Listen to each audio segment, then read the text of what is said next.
This is video number 16 of me reading my novel, my book, nonfiction, Molasses Moon.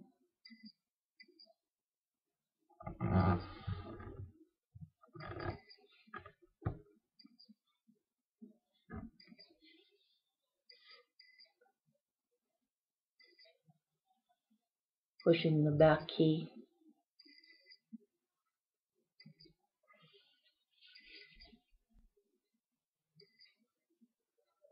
And that puts us to where we left off.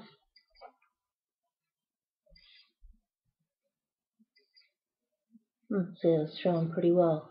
Chapter 9, Goat Heads and Goads.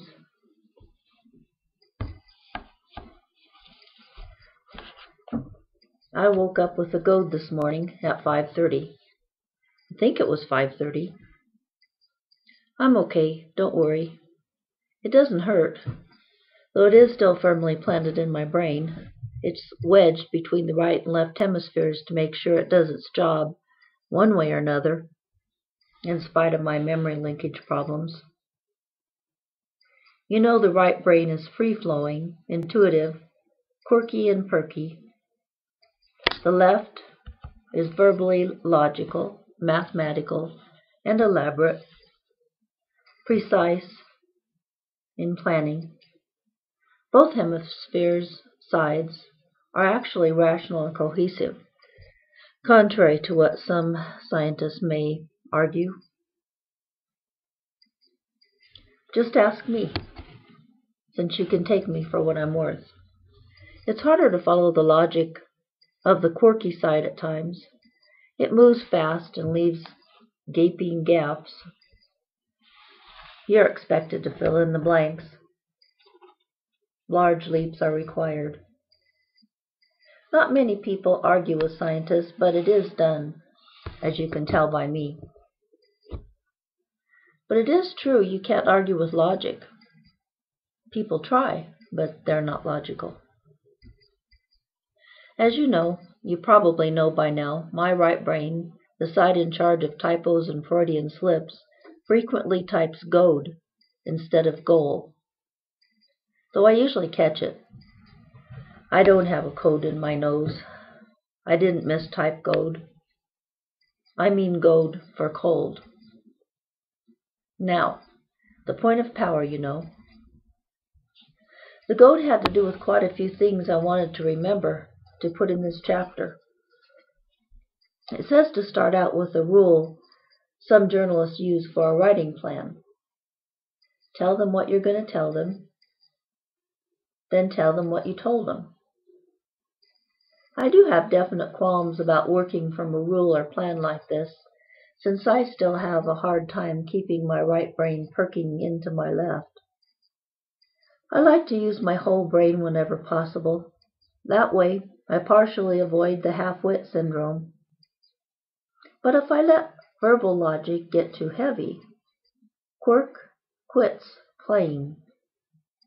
It is painful when that happens, especially if it's sudden.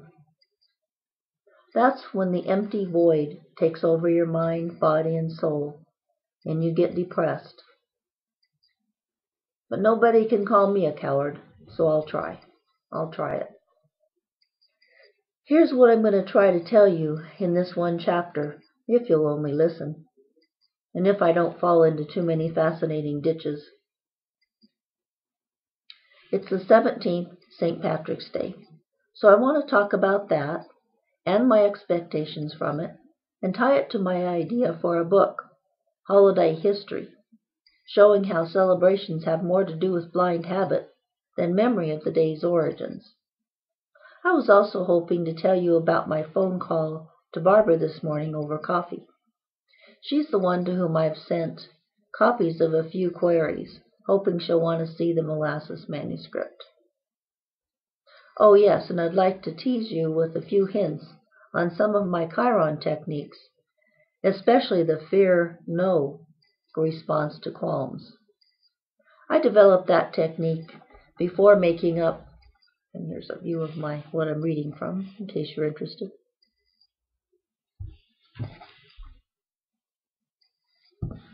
before making up the term qualms to relate to the smallest particle of consciousness.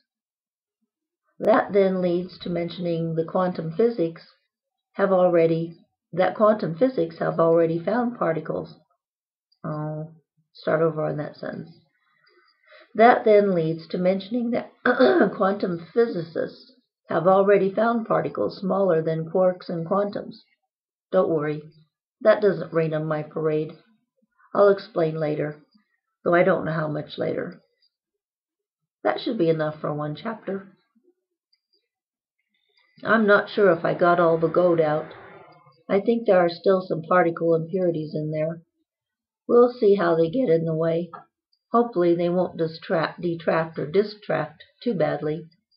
If they do, I may have to move with these goads into more chapters. Or let my editor perform surgery.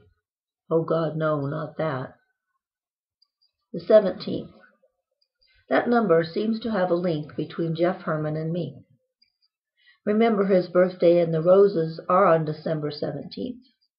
I've said I anticipate getting a response from him today from my molasses letter of the 8th, saying I must see it. Well, it's now 9:30 in the morning, the deadline for the mail to be in the boxes at the Rockville post office. What do you think? Should I go over there now? Or should I wait? Type a bit more first. My stomach's knotted. I guess I'll go. I'm definitely curious, and I have plenty to move ahead with if the box is empty. I do have a lot to do today. I have revisions and new printouts to do for chapters 7 and 8, so I can make my 4 copies. The UPS truck came yesterday right in the middle of Star Trek, wouldn't you know it? I went right over to Tom's job site after that. And Tom wants me to meet him at noon for a lunch date. That's nice, don't you think? But I don't have much time this morning. I'm trying not to let the hurry or you'll lose it qualm settle in. Having captured and used the goad may help that. Okay. This is it. I'm leaving. I'm almost more afraid to disappoint you than myself. You have no idea how many times I've gone through this, hoping so hard for something in my P.O. box, then not getting it, then going on. I've learned to not only live with the emptiness, but to often use it for fuel for moving on. Emptiness is an illusion, you see. There's always something there, in every quantum minute of reality, even in an empty mailbox. You just have to see it. I guess I'm trying to prepare you. I wonder if there is a smallest particle of time. Thank you, UC. That's capital U, capital C that I use for unconscious. Thank you, UC, for that thought wonder. We'll get back to the time particle later. You see, that's what I call my right brain, unconscious mind. I talk to it. Yes, I do. UC likes that. So do I. I probably shouldn't have told you that. My authority is already questionable and deteriorating dramatically. Oh well. If you can't talk to yourself, who can you talk to? Especially when everyone else is busy. Or not interested in what you're doing. On to upward. I'll think of a name for the base time particle. If it is a particle, maybe it's nothing. Like consciousness when it's sparkling clean. We'll see. On that note, I'll go. Oh, before I go, Molly just called. The phone rang right after I had typed. So do I. Molly McGrew is a friend who lives in Portland. She has more spunk than a newborn gazelle. I guess they have spunk. It's always a joy to talk with her. Laughter is prevalent in any Molly exchange. I offered molasses to her. She's currently buried in tax season. She prepares tax papers for clients in her off time from being a United Airlines flight attendant. So, after taxes. At least if box 99, I typoed 00. At least if box 99 is empty, I can say I got an unexpected phone call from a friend today. She wanted to tell me that Mary's, the other friend I mentioned who has chapter 1 of Molasses, Mary's mother died on the 10th. Mrs. Woolley has been basically bedridden in a nursing home for a few years, so her death was a blessing to her and Mary and her brother, Doug. So they were prepared as possible for Margaret's release. I now know why I didn't hear from Mary last weekend. I had mailed the manuscript chapter to her home in Texas. Her mother was in the nursing home in her hometown of Portland, and Mary was there when Margaret took the turn toward freedom. There's a long, definitely involved story about how Molly, Mary, and Doug and I came to be in the same circle of friends. It probably even relates to my book's themes. They're so broad and circular, everything relates to them somehow or other. But for now, I'd better take a shortcut out of this sidetrack. Everyone has their own life and holidays, tragedies, ups and downs. It's a wonder our worlds ever merge at all. Wouldn't it be nice if finding molasses in our mailbox and reading it after returning home from a difficult time gives Mary a lift? I think it might. Now it's 10:30. It's time to go. I feel like I'm going to a funeral, my own. I think I'll call Mary when I get back. So much for my perm. I was going to get a permanent wave for my limp, lackluster hair, for a much-needed beauty perk. Those funds are now going to pay for long-distance phone calls. Molly called me, but I called Barbara, and will soon call Mary. Leprechauns. Remind me to fit them in. They're important. Now, shall I leave Gemstar on or off? Turn it off. Have you ever wondered if your computer could achieve consciousness if you left it on alone now and then? I haven't wondered that. Well, I might have wondered it once, maybe.